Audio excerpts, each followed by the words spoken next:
Brandon Fugal purchased Skinwalker Ranch with a clear objective: conduct a transparent, science-driven investigation into one of the most controversial properties in America. For years, he invested millions into cutting-edge instrumentation, radar systems, radiation monitors, high-speed imaging arrays, and assembled a team of credentialed scientists to examine reports of unexplained phenomena using measurable data rather than speculation. But according to recent developments, something shifted over the past 6 months. Activity reportedly escalated beyond anything previously documented on the property. What had once been isolated anomalies began occurring with increasing frequency and increasing intensity. Sources familiar with the situation suggest the turning point came when aerial activity near the ranch began intersecting with regulated airspace. In March, commercial pilots flying routes over Utah reportedly filed formal reports describing unidentified objects performing maneuvers inconsistent with conventional aircraft behavior. One flight crew allegedly observed a metallic object at cruising altitude before it accelerated vertically at a rate that defied normal aerospace performance limits. Mandatory FAA documentation flagged the location coordinates. 2 weeks later, according to individuals monitoring regional air defense systems, radar signatures originating from the same general area triggered additional attention. Military tracking systems reportedly detected objects without transponders appearing intermittently on radar, moving in patterns inconsistent with commercial aircraft, recreational drones, or common atmospheric phenomena. At that point, what had been framed as private scientific research began intersecting with federal regulatory concerns. Radiation anomalies were reportedly recorded at levels that required documentation. Electromagnetic disturbances were said to have interfered with instrumentation beyond the ranch boundary. According to industry speculation, this combination, restricted airspace irregularities, radar anomalies, and unexplained emissions, prompted federal agencies to request clarification. What had once been a privately funded investigation into unexplained activity was now being evaluated through a different lens: airspace compliance, signal integrity, national security protocol. Brandon Fugal has indicated that conversations with federal representatives have occurred, though specific details remain undisclosed. If accurate, this marks a significant shift. Skinwalker Ranch would no longer be operating solely as an isolated research site. It would be operating under scrutiny. And that changes everything. These weren't brief radar glitches. According to individuals familiar with the data, some anomalies reportedly persisted for extended periods, visible across multiple tracking systems in the western United States before fading. But what allegedly drew more serious federal attention were reports of electromagnetic interference. In April, personnel at Hill Air Force Base, roughly 120 miles from the Uinta Basin, experienced temporary communication disruptions during routine training operations. While no official public statement linked the incidents to the ranch, some sources claim the disturbances were unusual enough to trigger internal review. Industry speculation suggests the disruptions occurred on dates that coincided with documented energy spikes recorded by the ranch's monitoring equipment. Whether correlation implied causation remains unconfirmed, but the timing reportedly raised eyebrows. Then came the radiation data. According to unverified accounts, instruments used by Dr. Travis Taylor detected anomalous readings that did not match common environmental sources. Some believe the spectral signatures were unusual enough to prompt comparison against restricted technical databases. It's important to note, no public documentation confirms any classified match. However, according to individuals who claim familiarity with the situation, internal discussions may have been triggered due to the nature of the readings. By May, the FAA had reportedly taken notice of irregular activity in the broader region, issuing routine notices referencing ongoing evaluation of airspace safety. Federal aviation representatives allegedly requested access to video footage and sensor logs to better understand the situation. The tone, according to those involved, shifted. What had once been informal curiosity from various agencies became structured inquiry. Then came the visit. In late May, 3 unmarked SUVs reportedly arrived at the ranch. Individuals identifying themselves as Department of Defense representatives requested access to footage and data collected during the prior months. According to industry speculation, they referenced concerns about restricted airspace protocols and potential signal interference. There is no public record confirming the exact nature of those discussions, but some believe national security statutes were mentioned, statutes rarely invoked in private research contexts. Brandon Fugal, accustomed to high-level negotiations in the private sector, contacted legal counsel immediately. What followed, according to accounts shared later, was a tense exchange. The representatives reportedly asserted federal authority to review relevant data. Brandon's attorneys emphasized private property protections and procedural requirements. In the end, a compromise was allegedly reached. Select copies of footage and data were provided voluntarily, while original materials remained secured. No equipment was seized. No public charges were filed. But the dynamic had changed. If the earlier years of investigation felt exploratory, this phase felt regulated. According to individuals familiar with the situation, the relationship between federal representatives and the ranch was no longer casual or cooperative. It reportedly became formal and tense. Within days of the initial contact, Brandon is said to have received written correspondence from Pentagon legal officials outlining serious concerns about activities occurring in the region surrounding the ranch. The language, according to those who saw it, was deliberately broad. References were allegedly made to potential compromise of national security, unauthorized monitoring of restricted frequencies, collection of sensitive technical data. No explicit charges were listed, no direct accusation was made public, but legal advisors reviewing the letters reportedly interpreted them as groundwork, the kind that precedes compelled compliance. Then, in June, federal representatives allegedly returned. According to unconfirmed reports, certain pieces of equipment, including specific cameras, radiation monitoring devices, and electromagnetic sensors, were temporarily taken for review under what officials described as national security authority. Receipts were reportedly issued. However, no detailed explanation of alleged violations was provided publicly, and no clear timeline for the return of the equipment was disclosed. More concerning, according to some team members, were the separate follow-up conversations. Travis Taylor was reportedly contacted individually regarding technical data collected during recent experiments.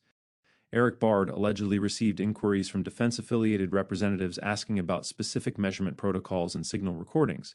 None of these interactions have been officially documented in public records. But those close to the situation described the tone as serious. By early June, Brandon was reportedly invited to a classified briefing at Hill Air Force Base. Details of that meeting remain undisclosed. However, industry speculation suggests officials presented aerial tracking data showing unidentified objects appearing above the region multiple times over several months. According to those accounts, some of these objects allegedly entered restricted military airspace during training exercises. Military officials reportedly emphasized that several sightings coincided with active flight operations. It is important to note, no public documentation confirms that these objects originated from the ranch itself. No official statement attributes the incidents to Brandon or his team. But the implication, according to individuals present, was clear. Whatever was occurring in the region was now being evaluated as an airspace and security issue, not merely an anomaly investigation.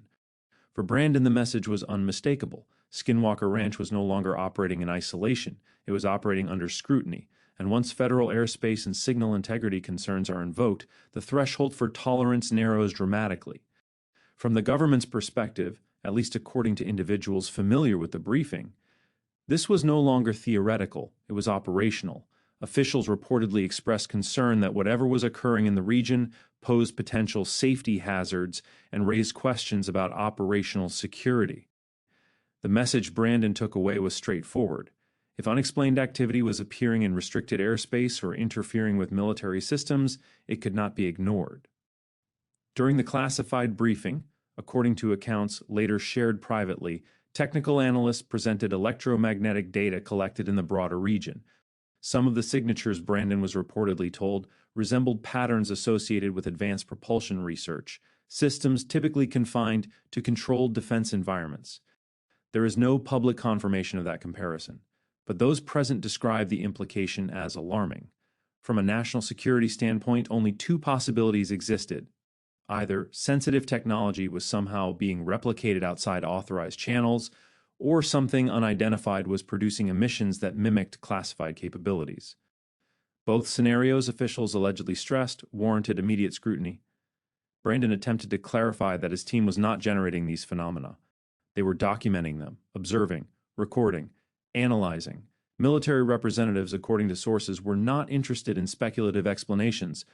Their concern was procedural. Restricted airspace appeared to be experiencing incursions. Training exercises were reportedly disrupted, and the activity was occurring above privately owned land. That legally complicated matters. FAA representatives allegedly outlined potential violation notices tied to airspace compliance and signal interference. While no public charges were filed, Brandon was reportedly informed that property owners can, under certain federal statutes, be held accountable for regulatory violations originating from their land, even if the underlying cause is unclear. Whether that interpretation would hold up in court remains speculative, but the pressure was real. By July, according to industry accounts, Brandon found himself navigating a legal and regulatory maze with few obvious exits. During a private meeting in Salt Lake City, federal representatives reportedly presented a compiled summary of incidents: airspace irregularities, electromagnetic disruptions. Sensor data overlaps with restricted technical domains. No formal indictment was issued. But the tone, according to those briefed afterward, suggested that continued escalation could lead to enforcement action under national security or aviation statutes. Brandon's legal team reviewed the framework and reportedly concluded that the government's position, while aggressive, was not without precedent. Federal aviation law is broad, national security authorities are expansive, and regulatory liability does not always require intent. Regardless of the unexplained nature of the phenomena, documented incidents in regulated airspace created a vulnerability Brandon could not simply dismiss. For the first time since purchasing the ranch, the mystery wasn't just scientific, it was legal, and the margin for error had evaporated. According to individuals familiar with the negotiations, the government's proposal was framed not as punishment, but as resolution. Brandon was reportedly presented with an option: transfer ownership of Skinwalker Ranch to a group described as having appropriate federal clearances and established security infrastructure. In return, regulatory pressure would ease. Ongoing investigations would remain internal, and the matter could conclude without further legal escalation. The prospective buyers were said to include entities already operating within defense-adjacent environments, organizations equipped to coordinate directly with federal agencies and implement containment protocols. The argument was straightforward. If the phenomena intersected with regulated airspace, signal integrity, or national security domains, then the property needed to operate under a different framework, one designed for classified oversight rather than public transparency. Brandon would reportedly receive fair market compensation. He could potentially remain involved in a limited advisory capacity, and no enforcement action would proceed. Declining the offer, however, carried uncertainty. While no formal prosecution had begun, federal aviation and national security statutes are expansive. Challenging them in court could take years. Even a successful defense would demand extraordinary financial and personal resources. Some advisors warned that under specific emergency authorities, the government retains eminent domain powers tied to national security interests. Whether those powers would ultimately apply remained unclear, but the possibility intensified the pressure. For weeks, Brandon consulted attorneys, spoke with his research team, weighed the implications. He had purchased the ranch to pursue open, data-driven inquiry. Now, according to accounts from those close to the situation, he faced the prospect of seeing the property transition into restricted oversight, where findings, if any, might never be made public.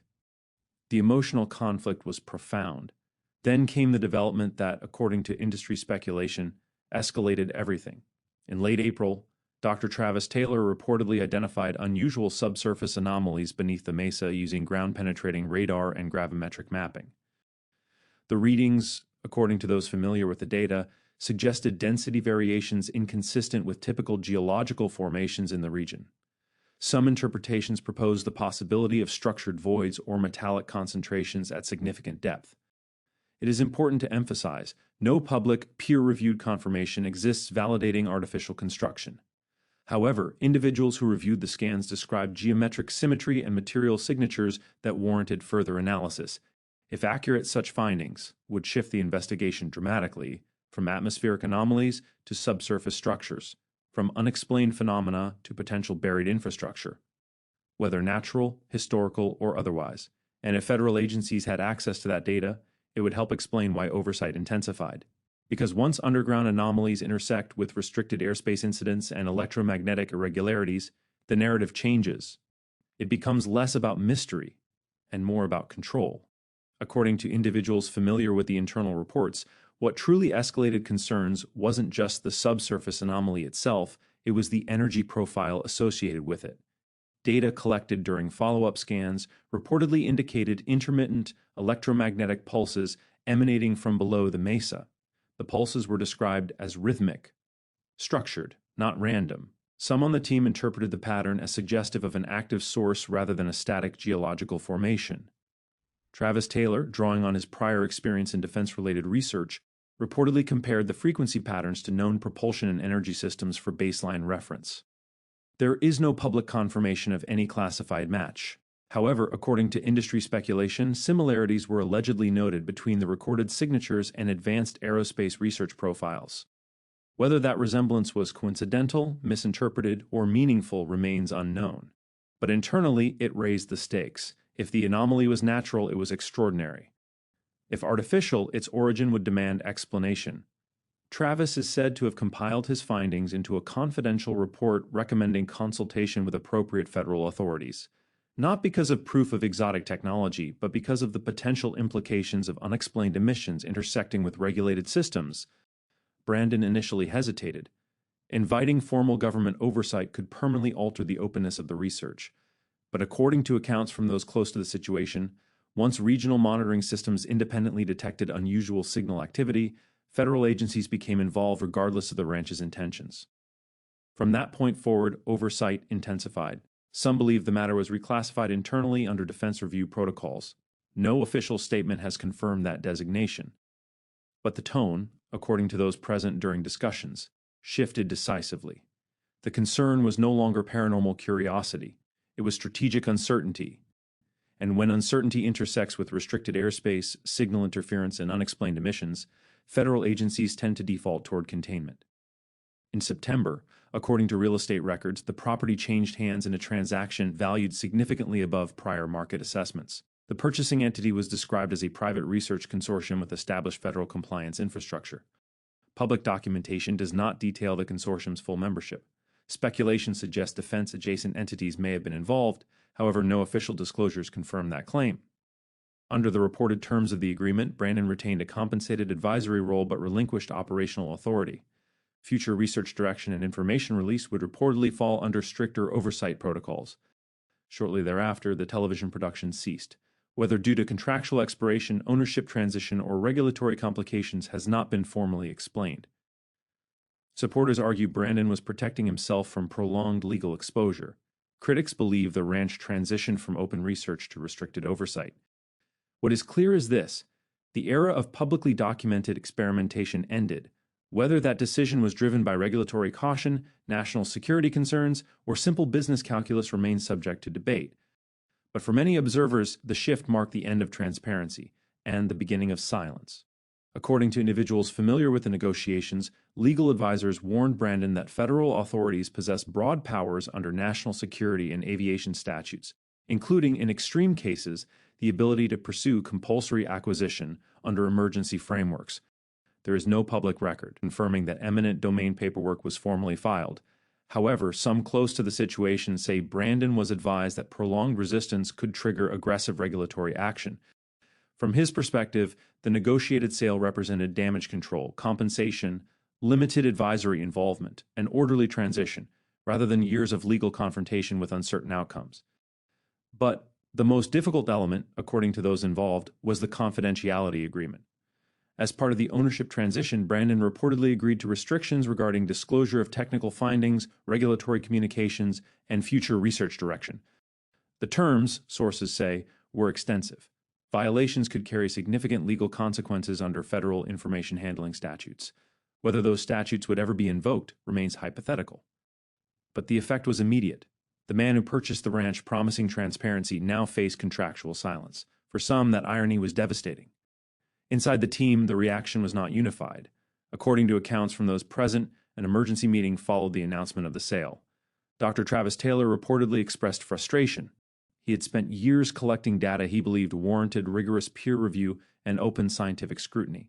Now that data would fall under stricter oversight.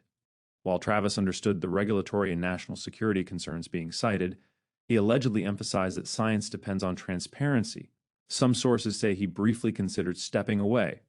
Ultimately, he chose to remain involved in an advisory capacity, believing that participation, even under constraint, offered more influence than departure.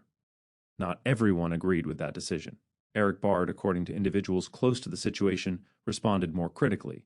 As principal investigator on many of the ranch's most advanced experiments, he viewed the transition as a loss of intellectual independence.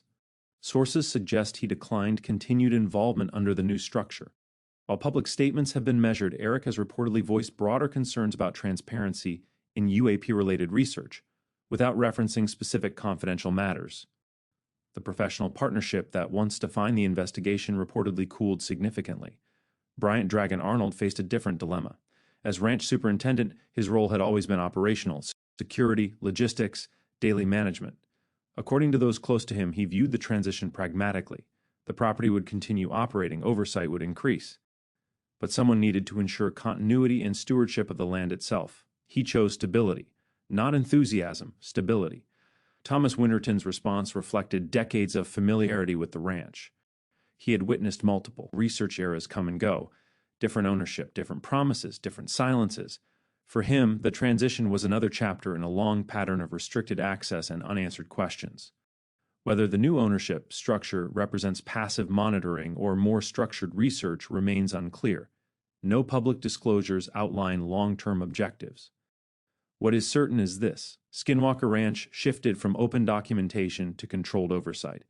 Whether that shift was driven by regulatory caution, national security evaluation, or business realities depends on who you ask. But the era of public experimentation ended, and with it, the transparency that once defined the project. In the months following the ownership transition, speculation intensified. Online forums claimed leaked documents described expanded infrastructure plans. Unverified sources alleged the formation of a research consortium with significant funding, reportedly in the hundreds of millions, focused on deeper study of subsurface anomalies. No authenticated documents confirming weaponization objectives have been publicly released. However, some analysts argue that when unexplained energy signatures intersect with aerospace and defense interests, governments historically move toward controlled, classified research environments. Industry observers speculate that expanded sensor arrays, reinforced facilities, and enhanced security measures could indicate a shift from open investigation to structured containment. If the Underground Anomaly truly produces measurable electromagnetic emissions, and that remains debated, the implications would be profound. Understanding such emissions could theoretically impact propulsion research, energy systems, or signal technology. But that remains theoretical. No public evidence confirms replication or reverse engineering of any buried technology. At the same time, attention has remained focused on unexplained aerial incidents reported in the region. Rather than attributing them to a specific source, officials have generally framed them as airspace safety matters. Speculation suggests that future research efforts, if any, would prioritize monitoring, signal analysis, and risk mitigation. More dramatic claims, including attempts at capture, active engagement protocols, or militarized response strategies, remain unsupported by official documentation. That said, contingency planning is standard procedure whenever unknown phenomena intersect with restricted airspace or military infrastructure. Governments prepare for worst-case scenarios. Preparation does not confirm intent to deploy force, but it does signal caution. Today, the ranch reportedly operates under tighter security.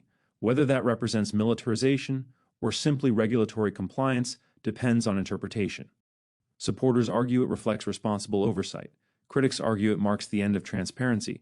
What remains unclear is how much federal agencies truly know, and how much remains unexplained even to them. Because the most unsettling possibility isn't that the government is weaponizing something, it's that they may be trying to understand it, and still can't. To critics, the scale of the transition felt disproportionate. A rapid ownership change, significant reported investment, increased security, reduced public access. Some observers interpreted these shifts as evidence that the location was being treated as strategically sensitive. Whether due to airspace concerns, unexplained signal activity, or simple regulatory caution, the result was the same. Oversight intensified, transparency diminished. Supporters of Brandon's original mission argue that public research was replaced by restricted evaluation. Skeptics counter that when anomalies intersect with federal regulations, agencies default to control, not secrecy but containment. There is no public documentation confirming forced suppression of broadcast material. However, viewers did notice changes. Filming access narrowed. Public updates slowed. Online content referencing specific incidents became less detailed. Some interpreted this as information control. Others saw it as legal prudence. Brandon, who once emphasized open investigation, now frequently references contractual and confidentiality obligations when asked about developments. Whether those agreements are routine for high-value property transfers or something more unusual has not been publicly clarified. Over time, without new data releases, public attention shifted elsewhere. In the absence of fresh information, speculation filled the silence. Did federal agencies overreact? Did regulatory pressure reshape the project? Or did the transition simply reflect the complex reality of operating in proximity to restricted airspace and military infrastructure? What is clear is this: the Skinwalker Ranch investigation moved from open broadcast experimentation to controlled oversight. Whether that represents suppression or responsible governance depends on perspective. But for those who followed the ranch for years, the shift felt like a closing door. And once that door closes under legal and regulatory authority, reopening it becomes difficult.